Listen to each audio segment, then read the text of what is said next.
परभणीचा प्रसिद्ध उरूस उत्सव काही महिन्यावर आलेला असताना या भागातील रस्त्याची अवस्था बिकट बनली असून पारवा गेटकडे जाणारा पर्यायी रस्ता दुरुस्त करून व्यवस्थित करावा अशी मागणी परिसरातील नागरिकांनी केली आहे। शेतकरी कामगार पक्षाच्या वतीने प्रशासनाला या संदर्भात निवेदन देखील देण्यात आले आहे। तर उरूस काळामध्ये होणारा त्रास कमी करण्यासाठी प्रशासनाने तात्काळ पावले उचलून उपाययोजना करावी अशी मागणी यावेळी करण्यात आली आहे।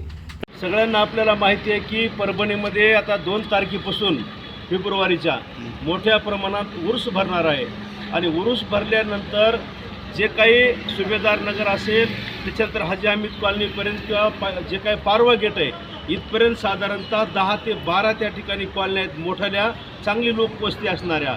उरूस भरल्याच्या नंतर जे काय मुख्य दर्गावरून जाणारा जे काय रस्ता आहे त्या रस्त्याने ह्या सगळ्या लोकांना कुणालाही जाता येत नाही, कारण उरूस असतो समोर भरलेला। म्हणून लोक काय करतात त्या ठिकाणी पर्यायी रस्ता म्हणून शनी कोणता वापरतात, MSCBच्या पाठीमागून जे काय वैकुंठधाम स्मशानभूमी आहे आणि सुभेदार नगरमधून वरी जाण्यासाठी 10-12 कॉलन्या ते रस्त्याचा वापर करतात।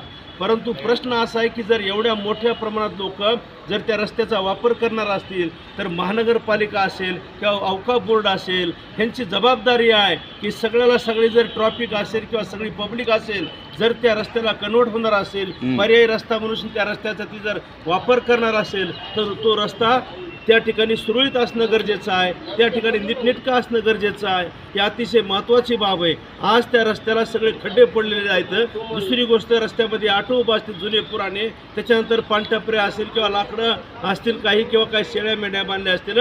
आपलं म्हणणं आहे की ते रस्ता जे काही मोठ्या प्रमाणात रुंद आहे परंतु ह्या सगळ्या अतिक्रमणामुळं आणि पडलेल्या खड्ड्यामुळं त्या ठिकाणाहून रस्त्याने वागता येत नाही। आमचं म्हणणं आहे की औकाफ बोर्ड एवढ्या मोठ्या प्रमाणावरती ह्या लोक दुकानदाराकडून पैसा वसूल करत आहे, महानगरपालिका इथं जबाबदार आहे। त्यांनी फक्त माझं म्हणणं आहे की 25 ते 30 हजार लोक त्या परिसरामध्ये राहतात।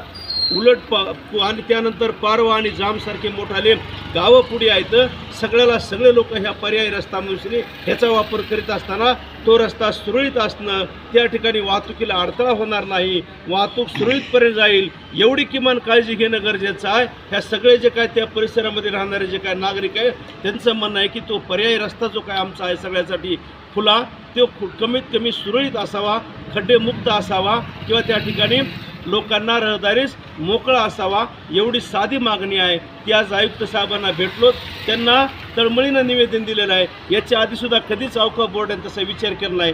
साहेबांनी ऐकून घेतलं, चर्चा केली आणि काही ना काही मी त्याच्यावर मार्ग काढतो अशा प्रकारचं आश्वासन दिलेलं आहे। त्यामुळं आम्ही त्यांना काही वेळ देण्याचं ठरवलेलं आहे। साहिब साहब को निवेदन दिया है जो हमारे को जाने के लिए हड़ताल होता है, कम से कम 25 से 30 हजार लोग की आबादी है। कहाँ पे है, क्या है? हाजी हमीद कॉलोनी, दरगाह रोड, परभनी। जो उरूस जहाँ भरता है मेला तो वहाँ से जो मेन रोड है वो मेन रोड मुख्य रोड बंद हो जाता है। फिर जाने के लिए हम लोग को जो है ना शमशान भूमि की तो वो रास्ता पूरा बंद जाता है, फिर बाद में शमशान भूमि की तरफ से हम लोग को जाना पड़ता है। कहाँ से कहाँ तक रोड का समस्या है? शमशान भूमि से लेके पारवा गेट तक समस्या है। अच्छा। और उसके कुछ जगहों पे तो कचरा भी डाला हुआ है और ऐसा कचरा है कि बहुत नालियों में से पानी भी जाता है और जाने के लिए वार्ड बराबर है ही नहीं। अब तकरीबन मुझे बोलिए कि साल से चलता है लेकिन औकाफ कमेटी भी इसकी तरफ ध्यान नहीं देती। ये औकाफ कमेटी का भी काम है कि जब तुम इतना बड़ा मेला बनाते हो तो इसके बाद भी तुम्हारा कमेटी का भी काम है कि जब इतना इन्वेस्टमेंट करके तुम इतना पैसा पब्लिक से लेके जो मेला बनाते हो तो आने जाने वाले लोगों की समस्या जो वो ख़त्म करना चाहिए। अच्छा। लेकिन वो औकाफ कमेटी का भी काम है और महानगर पालिका। वो रोड से कितने लोग आने 1000 लोग आते हैं सर। अच्छा। हाँ, फिर अभी क्या कहें, आयुक्त से क्या बात? आयुक्त साहब से ये बात हुई हमारी कि सर ने बोले कि जल्दी से जल्दी जो तुम्हारी समस्या है वो ख़त्म करेंगे और रास्ते को जो है तो मुरुम वगैरह जो भी डालना है रास्ते का निर्माण जो भी जैसे भी दुरुस्ती करना है वो हिसाब से हम करेंगे बोले, ऐसा बोले सर। प्रतिनिधि रियाज कुरेशी, DLP न्यूज़, परभणी।